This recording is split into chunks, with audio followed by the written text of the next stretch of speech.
How to cap your welds doing testing.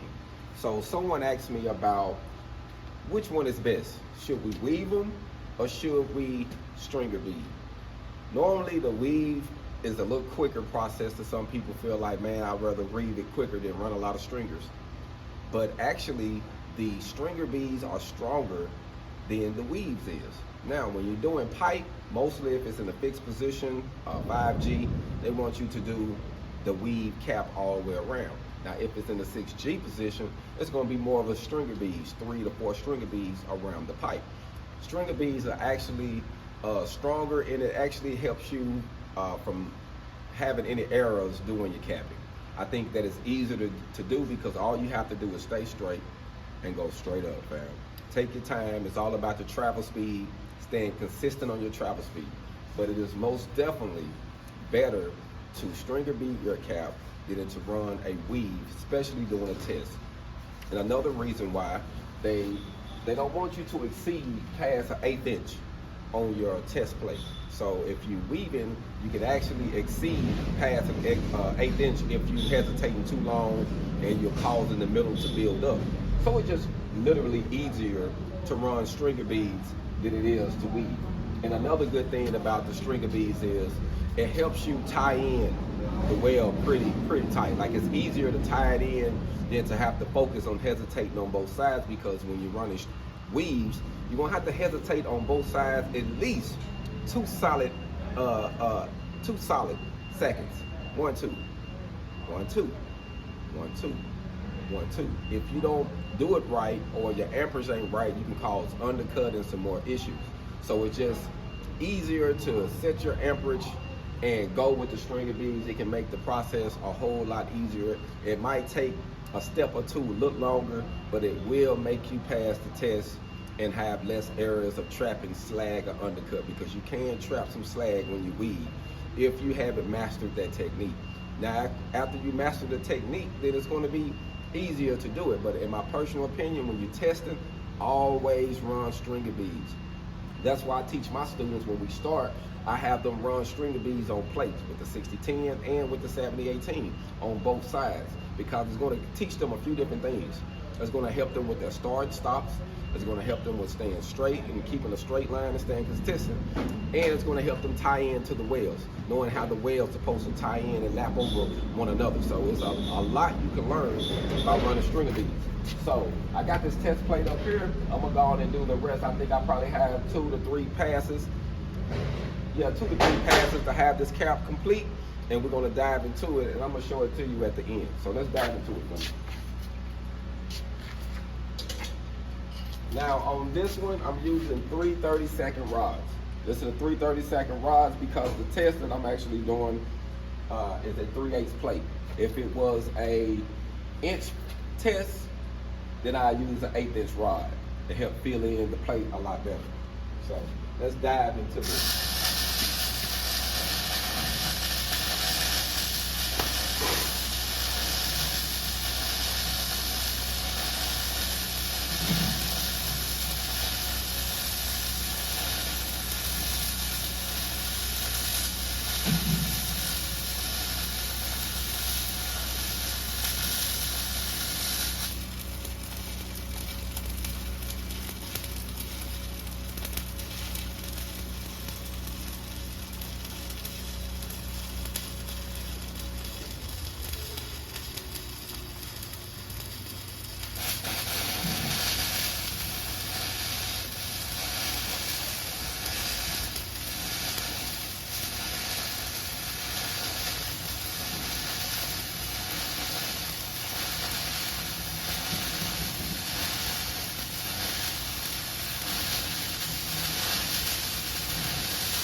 And one good tip, when everything is running good, when your travel speed is nice and the metal is clean, you're gonna get them scorpion tails.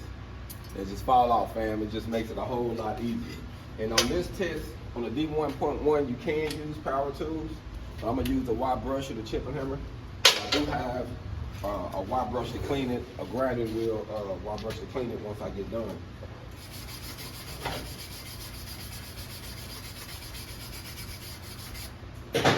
On D1.1 testers, you can use power tools.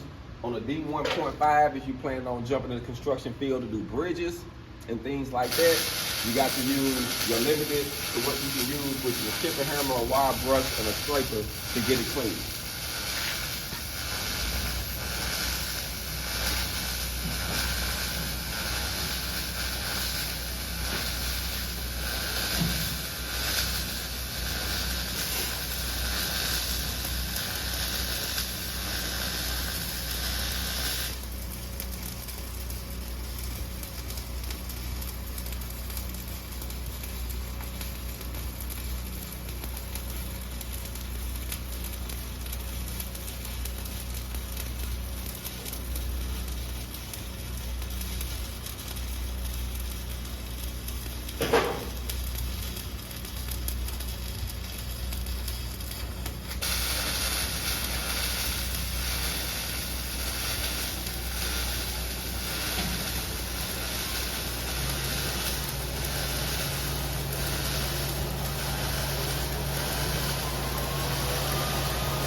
Don't know if you've seen the little arc mess around and glove got stuck. And those things, type of things happen when you're testing. So just get as comfortable as you can. But little small things like that happen. So when it does happen, don't lose control. Just keep it going and you'll be okay. Everything still turns out real good.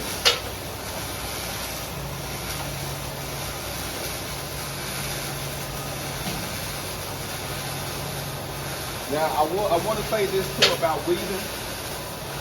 From what I have read and learned over the years, that as a safe rule of thumb, you don't want to weave no wider than 3 sides the diameter of your rod. And I've seen some say no more than 5. But most definitely, and to me, to stay in a safe zone, I wouldn't weave no wider than 3 sides of the diameter rod that I'm using. So just keep that in mind, man.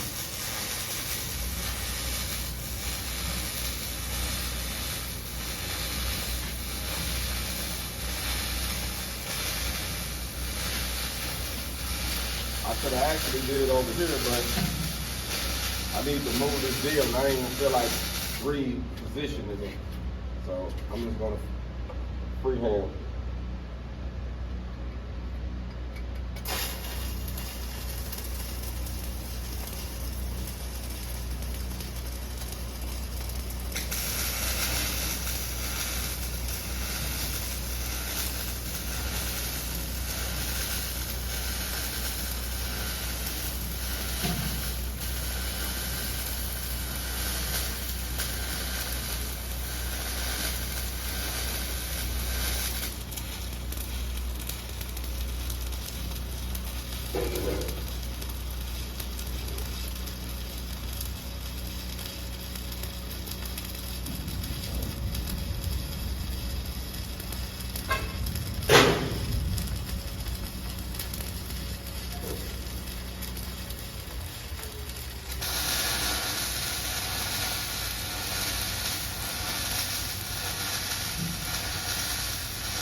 I had to slow down just a hair on that one, which left me with a piece.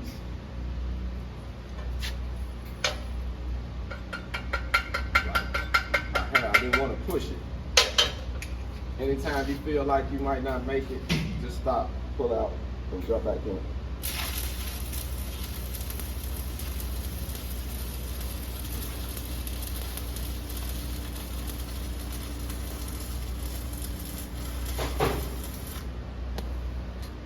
Now we're done, fam. So as you see, it don't take a whole a lot of time to do your stringers. I did 4 stringers on this one, and we're done. I'm gonna clean it with the raw brush.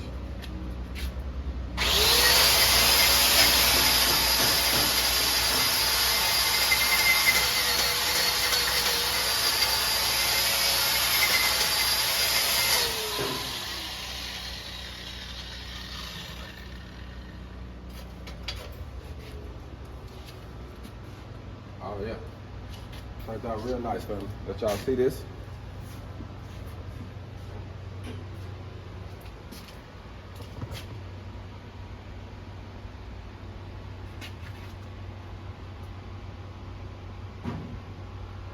No undercut.